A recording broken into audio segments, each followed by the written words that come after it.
Hi, this is Jason Nickleby, Assistant Director with the Minnesota State High School League, and this is the final football officiating training tape of the season.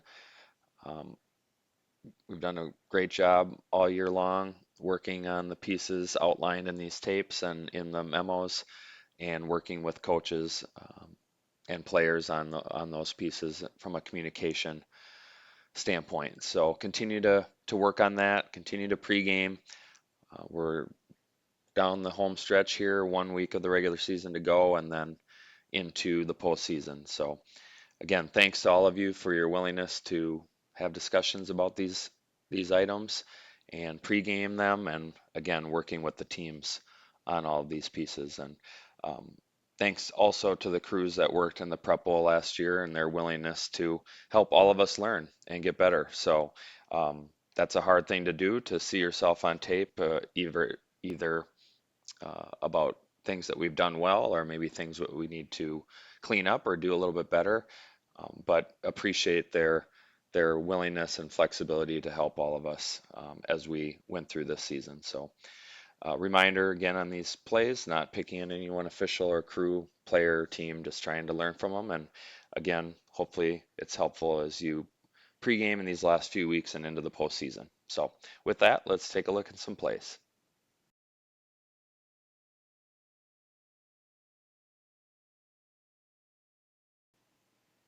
On this one, just a reminder on scrimmage kick mechanics. We've talked about all of the positions this year. In particular, on this one, we're going to have a longer, deeper punt. And so we have to position adjust as the back judge here and not let players get behind us. So we are 6 yards back or so, 6 yards off to the side towards the chains as our initial position. And then as the return player adjust their position, we also need to adjust ours and keep everything in front and officiate forward. And the way to do that on this play is to turn our hips and run back towards the goal line while facing the middle of the field, similar to a new lead in basketball, as an example, keeping our head facing the players while running back to assume a new position. So if we did that, we probably would be about the 15 on this particular play, officiating forward. We can get the end of the kick, beanbagged, and then assist with progress as needed, but mainly officiating blocks at the point of attack. So the key point on this one is just remember that we want to have good initial position, but then we need to adjust our position so that we don't have any players get behind us and we officiate forward. And this is especially important if the goal line is threatened.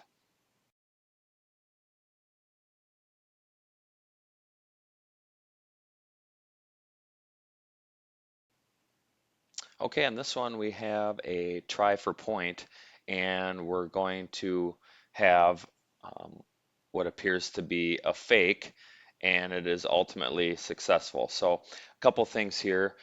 First of all, don't get lulled to sleep on plays that we think are pretty routine, like a try, that they're just going to kick it. We need to be ready for all possibilities. We need to know what the holder can do. Um, can they stay on the ground and pitch the ball? Can they pick it up and run with it? Who can they throw it to? Remember numbering exceptions, taking a look at those prior to these plays. I know the tendency as umpires is to put the ball on the ground, go to our spot under the post, and not really concern ourselves with what kind of numbers we have um, in the middle of the formation. And then um, line of scrimmage, make sure that we work as deep as we can. You see we get wiped out here. I'm glad that we weren't hurt, but we want to get back to the the limit line, and we're actually pretty decently far back, and that just shows you this play is a good example of why we want to work as deep as we possibly can, so that we can still see the play yet be safe, because this official is a good 12 feet off of the sideline and still gets wiped out. So work as deep as you can to stay safe and have good depth. And this is just a good reminder of take plays for granted. Don't take plays off, especially ones you think are routine. And if they do fakes, like this one, this is a fake, not necessarily a broken play. Um, they need to run it to the letter of the rule. Their formation needs to be perfect. They need to do everything perfectly by rule. And we're going to give a lot more leeway on plays that aren't trick plays or special trick type situations. So in this case, it appears that they do everything by the book, but just it's a reminder to don't get lulled to sleep on routine plays. Always do our pre-snap routine, pick up numbering exceptions, know what players can and can't do. And as it was described earlier this year, uh, as officials, we need to play situational baseball, meaning as a defender in baseball, you need to think about what you're going to do with the ball if it's hit to you well before it ever happens. If it's if you're thinking about it as the ball is bouncing towards you, that's too late. And officiating is no different. We need to think about those things well in advance so that plays like this don't catch us off guard. But well handled by the crew on this particular play.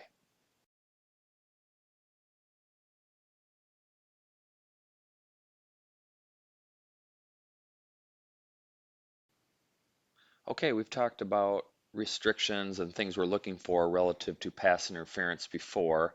In this case, we have a long pass down the seam, and the intended receiver is going to get hooked by the defender and is properly called for defensive pass interference.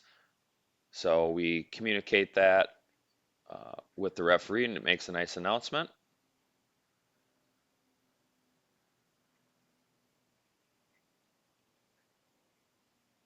So a 15-yard penalty that results in a first down.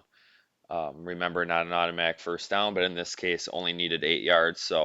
Um, so that netted a first down as a result of the penalty enforcement.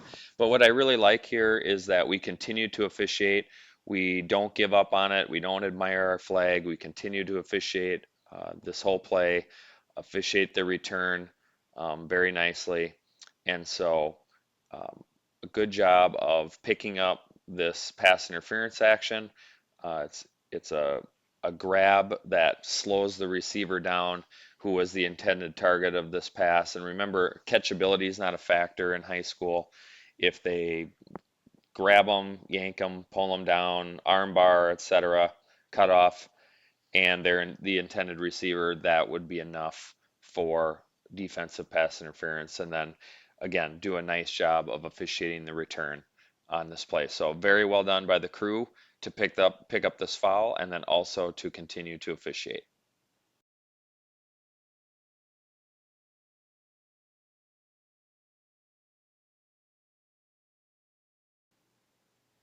Okay, on this one, a little bit of philosophy and just mechanics. So we're going to have an initial pass type situation, and the quarterback is going to take off running on this one. And as he gets hit and is going to the ground, the ball is loose. And you're going to see that the back judge comes in and has this runner down by rule. And as you see on the replay there, um, as the defender makes initial contact with this runner, the ball becomes loose. And this is clearly a fumble. And I would just tell you a couple things. One, mechanically, back judges, we probably should stay off of these. Um, let's let line of scrimmage rule on forward progress down by rule. They're getting the progress spot anyways, so let's let them uh, handle it. If for some reason you have a conversation later and you determine that it was in fact down, we can always fix it at that point. But from a philosophy standpoint, typically when we're not sure or it's close, typically the ball's out the vast majority of the time. And in this particular case, you see that the ball is clearly out. As he gets hit, that ball is loose. It's underneath his elbow, does not have control, and it is recovered by the defense. Now, in this case, we have replay, and replay is able to overturn this to a fumble recovered by the defense, but we obviously don't have that luxury on Friday nights.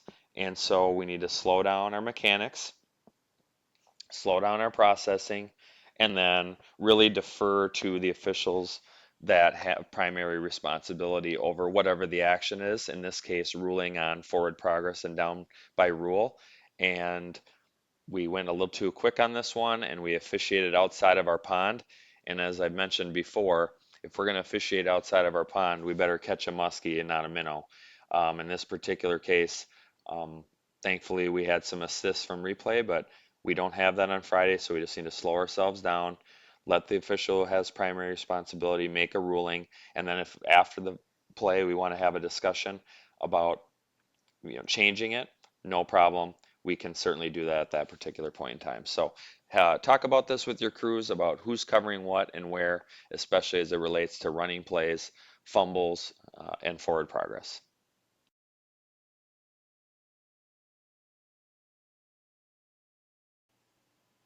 On this one, we have a snap from the 18-yard line. So remember, back judges, our initial position is about 20 yards downfield, so we're only a step or two into the end zone. But as soon as we read pass here, we're going to have to make our way to the end line. And so when this pass is thrown to the middle of the field like this, and we're at the end line already, it's going to be difficult to get to the goal line. I'm totally fine moving forward like we are here to try to assist, especially on these moderately long pass plays where it's going to be difficult for the line of scrimmage official to get to the goal line in time. So totally fine with moving forward, but probably what we need to do as soon as the goal line is threatened, we just need to come to a stop and officiate from where we are and do the best we can with the information that we have. Because when we're on the move, our judgment's not as accurate. So I think position adjusting and coming forward here is not a problem. Just come to a stop as soon as the goal line is threatened, and then officiate from there. And then the other thing just to take a look at is the blocking action by the right tackle. It's a throwdown, and I still think he has time to get to the passer and disrupt things or potentially get a sack. And so this is probably one that we want to get. It's a tough one because as referees and umpires for that matter, we tend to get our focus to the passer relatively quick, which I understand, but just something to consider with offensive holding. Again, point of attack, and with line play, with pass plays, definitely point of attack. Material restriction, yeah, he hooks them, twists them, throws them to the ground. That's the category, that's the material restriction. And then the second piece of that is timing. If the ball's already away, they've already thrown it, then obviously not a hold because that action didn't gain them any advantage at all. The ball was already thrown. In this case, I believe it's the throwdown, and then there's a time element there where we turn our vision to the passer and the pass is not yet gone. In that case, I think we need to have offensive holding. And just from a primary responsibility standpoint, this is the referee's responsibility because they have right guard and right tackle as their initial responsibility, and the umpire has the center, left guard, and left tackle. So just something to consider. Maybe talk to line of scrimmage as well about what they're seeing. If they're maintaining the line of scrimmage until the pass is imminent, maybe they would pick this action up as well. But just something to talk about as a crew from a coverage standpoint.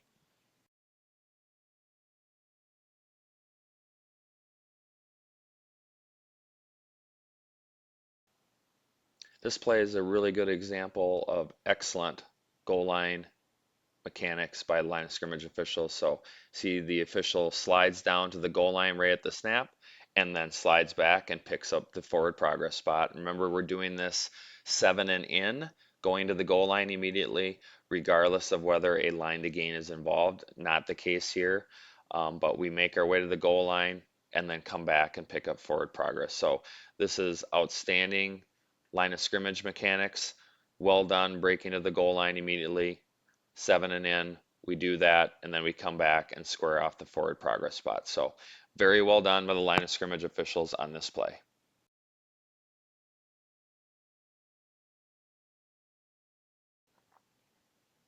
Kind of an unusual one on this play.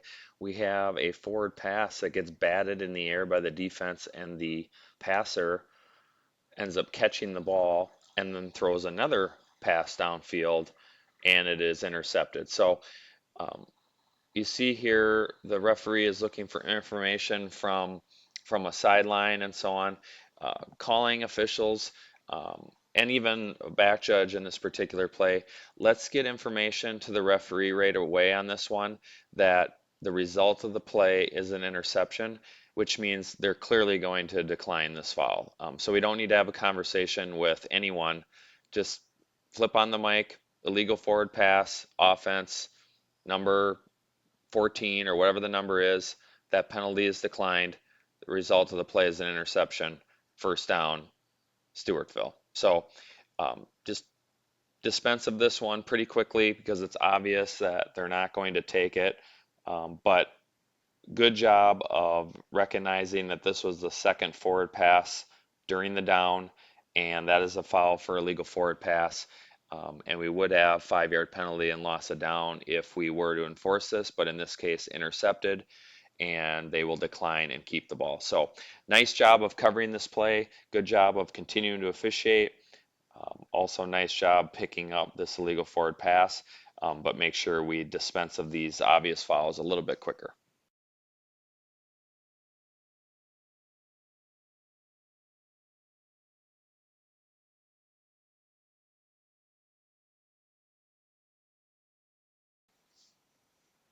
This one's a pretty good reminder of the concept of crossfield mechanics. So we're going to have a pass downfield on 1st and 10. The original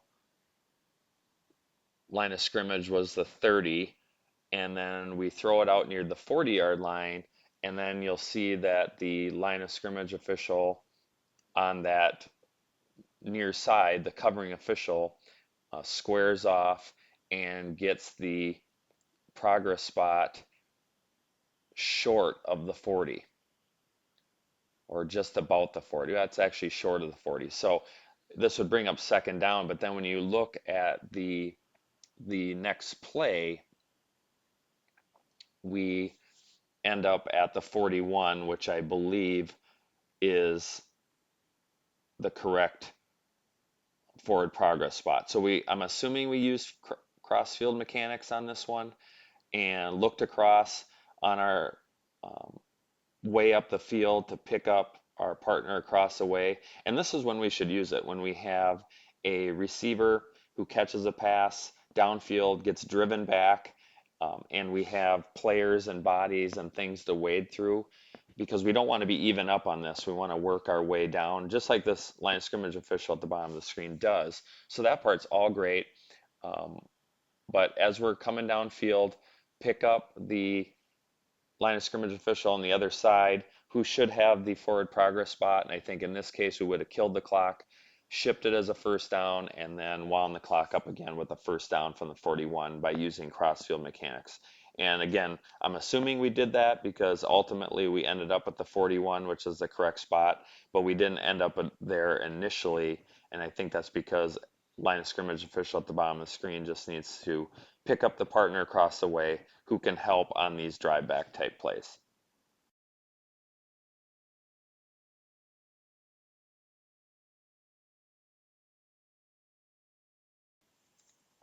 Okay, this one, just one last reminder, offensive holding, when we're evaluating that, point of attack, yes, unless it's a takedown tackle away from the play, then we want that called. But otherwise, point of attack, yes.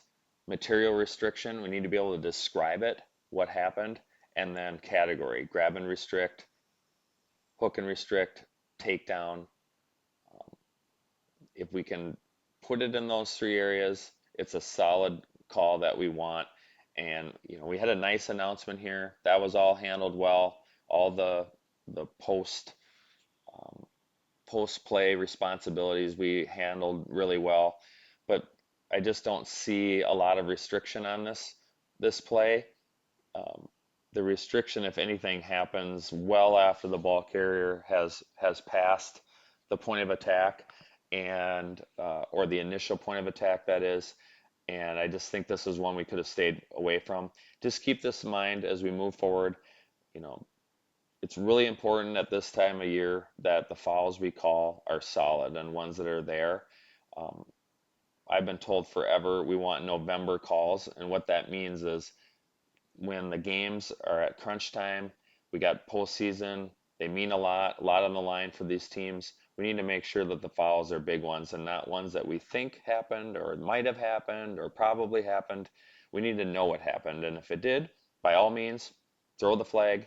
You have some time, take your time, call the big ones, um, and we can easily push through and defend, you know, a decision to not throw the flag, not necessarily for safety related fouls, but anything else we can understand that. But it's really hard to defend a foul that just isn't there, doesn't show up on film, and doesn't show up in real time. So make them big at this time of year, especially obvious fouls, ones that we need to get, and then we can get a flag on the ground. If we can describe it, provide a category, etc., then we should call it, and then we should be in good shape. So just remember that philosophy wise, make it a November call, and we're going to be in really good shape as we move forward.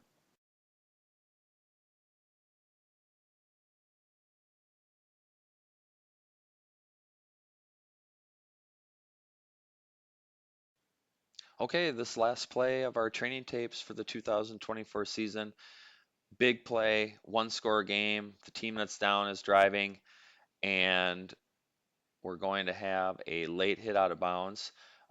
Nice announcement by the referee. And remember, we are using the dead ball signal on this type of foul versus pre-snap fouls.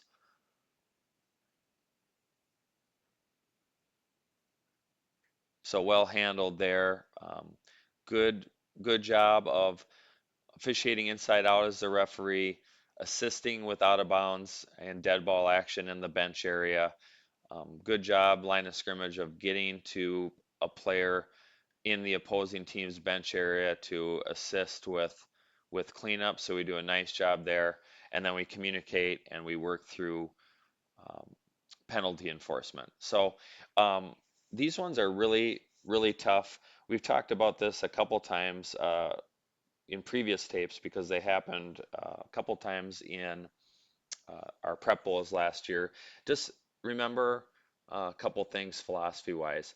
When the runner is attempting to gain more yardage and they are moving north south and they get hit maybe barely as they touch the white, we're not looking for a foul there.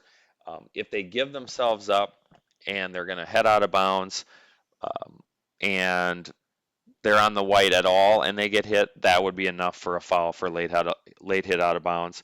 I think if you slow this one down, um, the initial contact occurs when the runner is still in the field of play, and I don't think this runner is giving themselves up. So I would say that this is not a foul, but that's really easy for me or anyone to say, slowing this down, super slow-mo, etc.